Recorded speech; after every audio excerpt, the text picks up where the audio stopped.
स्वागत है आप सभी का आपके अपने चैनल एकलव्य एजुकेशन सेंटर के इस नए वीडियो में।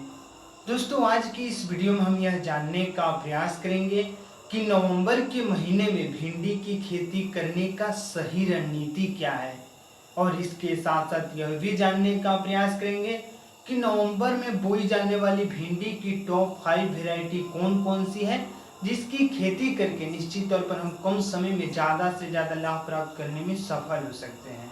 और इसके साथ साथ यह भी जानने की कोशिश करेंगे कि हम अपने भिंडी की फसल में कौन कौन सी खादों का प्रयोग कर सकते हैं, कौन कौन से कीटनाशक दवाओं का प्रयोग कर सकते हैं, जिससे जो हमारा भिंडी का फसल है उसमें ज़्यादा से ज़्यादा फूल और फल लगने की संभावनाएं बढ़ सके। अर्थात भिंडी की खेती करने के एक एक बिंदु पर हम विस्तार से जानकारी प्राप्त करने की कोशिश करेंगे इस वीडियो में। तो चलिए इस बेहद ही महत्वपूर्ण वीडियो की शुरुआत करते हैं। जैसा कि आप जानते हैं कि भिंडी एक ऐसी फसल है जिसकी खेती करके निश्चित तौर पर हम 60 से 65 दिनों के अंतर्गत में अपने भिंडी की फसल से ज़्यादा लाभ प्राप्त करने में सफल हो सकते हैं। लेकिन अपने भिंडी की फसल से ज़्यादा लाभ प्राप्त करने में सफल तभी हो पाएंगे जब हम सही रणनीति के साथ सही समय पर सही हाइब्रिड वैरायटी का चुनाव करके अपने भिंडी की फसल को उगाएंगे। यानी जब हम नवंबर के महीने में भिंडी की खेती करने के बारे में जब सोच रहे हैं तो नवंबर के महीने में बोई जाने वाली भिंडी की हाइब्रिड वैरायटी की चयन करना होगा।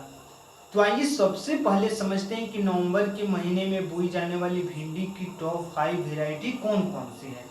तो उसमें सबसे पहला है श्रीराम प्राइवेट लिमिटेड कंपनी का झीलमिल F1 हाइब्रिड वैरायटी। और इसकी खेती अगर इस नवंबर के महीने में कर रहे हैं तो हमें पूरा भरोसा है कि आप अपने भिंडी की फसल से सबसे कम लागत में कम समय में ज़्यादा से ज़्यादा लाभ प्राप्त करने में सफल हो सकते हैं। और झीलमिल F1 हाइब्रिड वैरायटी की खेती लगभग सभी प्रकार की मिट्टी में किया जा सकता है। जैसे बलुई दोमट मिट्टी में भी इसकी खेती कर सकते हैं, काली मिट्टी में भी कर सकते हैं। अगर आपके पास जलोढ़ मिट्टी है, अगर वहाँ पर भी इस भिंडी की फसल को उगाते हैं तो निश्चित तौर पर आप अपने भिंडी की फसल से कम लागत में ज़्यादा से ज़्यादा लाभ प्राप्त करने में सफल हो सकते हैं। और उसी क्रम में आगे को बढ़ते हैं और अगले हाइब्रिड वेराइटी की जब बातें करते हैं तो अगला हाइब्रिड वेराइटी है VNR 999।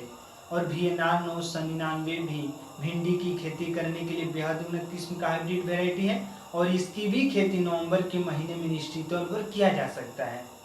और उसी क्रम में आगे को बढ़ते हैं और अगले हाइब्रिड वेराइटी की बातें करते हैं तो अगला है राधिका भिंडी। यानी राधिका भिंडी का जो सीड्स आता है इसकी भी खेती करके निश्चित तौर पर इस नवंबर के महीने में आप अपने भिंडी की फसल से 60 से 65 दिनों के अंतर्गत में अपने भिंडी की फसल से ज़्यादा लाभ प्राप्त करने में सफल हो सकते हैं।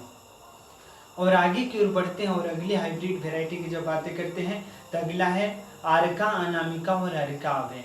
आर्का अनामिका और अर्का अभय भिंडी की एक ऐसी हाइब्रिड वेराइटी है जो यल्विन मोज़ेक विषाणु से खुद की रक्षा करती है। अर्थात यल्विन मोज़ेक विषाणु भिंडी की सबसे खतरनाक रोगों में से एक है। यानी अगर आपकी भिंडी की फसल में एक बार यल्विन मोज़ेक विषाणु जैसे रोग लग जाते हैं तो निश्चित तौर पर आप अपनी भिंडी की फसल से ज़्यादा लाभ प्राप्त करने में सफल नहीं हो पाएंगे। तो अर्का अनामिका और अर्का अभय भिंडी की एक ऐसी हाइब्रिड वेराइटी है जो यल्विन मोज़ेक विषाणु से खुद की रक्षा करती है। और यल्विन मोज़ेक विषाणु के कारण भिंडी की जो पत्तियां है पूरी तरीकों से पीली हो जाती है। और जो जैसे ही पीली हो जाएंगी तो निश्चित तौर पर फोटोसिंथेसिस की प्रक्रिया पूरी तरीकों से रुक जाती है और जिससे जो भिंडी का पौधा है उसमें ज़्यादा से ज़्यादा फूल और फल लगने की संभावनाएं बिल्कुल भी कम हो जाती है। और जिससे जो हमारा भिंडी का फसल है वो हमें लाभ देने में सक्षम नहीं हो पाता है। तो इस तरह से इस नवंबर के महीने में अगर भिंडी की खेती करने के बारे में सोच रहे हैं तो निश्चित तौर पर बेझिझक आप आर्का अनामिका और अर्का अभय की चयन कर सकते हैं। और उसी क्रम में एक बेहद ही महत्वपूर्ण तथ्य यह भी है कि जहाँ कहीं भी भिंडी की फसल को उगाने के बारे में सोच रहे हैं एक बार उस मिट्टी की हमें जांच कर लेनी है। और जांच में हमें यह भी ध्यान में रखना होगा कि पीएच वैल्यू को भी जांच कर लेना है। यानी जैसे ही अगर हम मिट्टी की जांच कर लेते हैं तो हमारे मिट्टी में कौन कौन सी खादों की कमी है इसकी जानकारी प्राप्त हो जाती है। जैसे हमारे मिट्टी में अगर कैल्शियम की कमी है, नाइट्रोजन की कमी है, फास्फोरस पोटास जैसे खादों की कमी है तो हमें समय रहती इसकी जानकारी प्राप्त हो जाती है और उसकी उन खादों की पूर्ति करके निश्चित तौर पर हम अपनी भिंडी की फसल में ग्रोथ को बढ़ा ही सकते हैं और इसके साथ साथ उसमें फूल और फल को भी आसानी से बढ़ा सकते हैं। तो इस तरह से सही रणनीति यही है कि पहले हमें अच्छे तरीक़ों से हाइब्रिड वेराइटी का चयन करना है, उसके बाद एक बार अपनी मिट्टी की जाँच कर लेना है। अगर पीएच वैल्यू की बातें करते हैं तो पीएच वैल्यू होना चाहिए 6.0 से लेकर 6.5 के बीच में। अगर इस बीच में अगर पीएच वैल्यू रहता है तो निश्चित तौर पर आपका जो भिंडी का पौधा है वह जल्दी से ग्रोथ कर सकेगा। और कोई भी पौधा अगर जल्दी से ग्रोथ करे तो निश्चित तौर पर उसमें ज़्यादा से ज़्यादा फूल और फल लगने की संभावनाएं बढ़ेंगी। तो इस तरह से हमें पहले हाइब्रिड वेराइटी के चयन करने के बाद अपनी मिट्टी की जाँच कर लेना है और जैसे ही बुआई कर दे रहे हैं तो बुआई के लगभग 20 दिनों के बाद हमें अपनी भिंडी की फसल में एक बार सड़े हुए गोबर का खाद प्रयोग कर देना है। यानी जैसे अगर नाइट्रोजन की कमी है तो हम यूरिया की प्रयोग कर सकते हैं। यूरिया में 46% नाइट्रोजन होता है।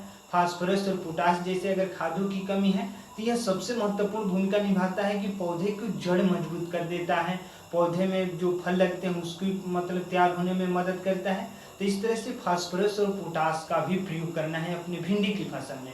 लेकिन अगर इन खादों की कमी नहीं है तो निश्चित तौर पर हम सड़े हुए गोबर का खाद प्रयोग कर सकते हैं अपनी भिंडी की फसल में, जिसमें लगभग सभी प्रकार के न्यूट्रिएंट पाए जाते हैं। यानी सड़े हुए गोबर के खाद में लगभग 6 प्रकार के न्यूट्रिएंट पाए जाते हैं, जैसे नाइट्रोजन, फास्फोरस, जाइम, जिंक, बोरान, यानी तमाम तरह के न्यूट्रिएंट पाए जाते हैं। तो इस तरह से हम सड़े हुए गोबर का खाद प्रयोग कर सकते हैं।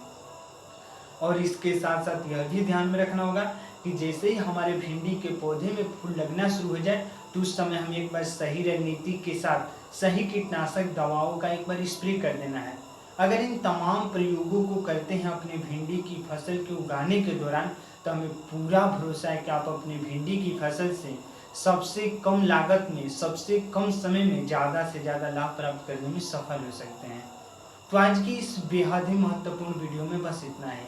अगर आप हमारे चैनल के साथ नए जुड़े हैं और वीडियो अच्छा लग रहा है, कुछ सीख पा रहे हैं इस वीडियो के माध्यम से, तो हमारे चैनल को कर दीजिए सब्सक्राइब, ताकि हमारे द्वारा अपलोड किया गया हर वीडियो आपके पास सबसे पहले पहुंच जाए और हम तथा हमारी टीम भी उत्साहित महसूस करें कि आपको इस नवंबर के महीने में भिंडी की खेती करने से जुड़ी सही जानकारी देने में हम थोड़ा सा भी सहयोग कर रहे हैं।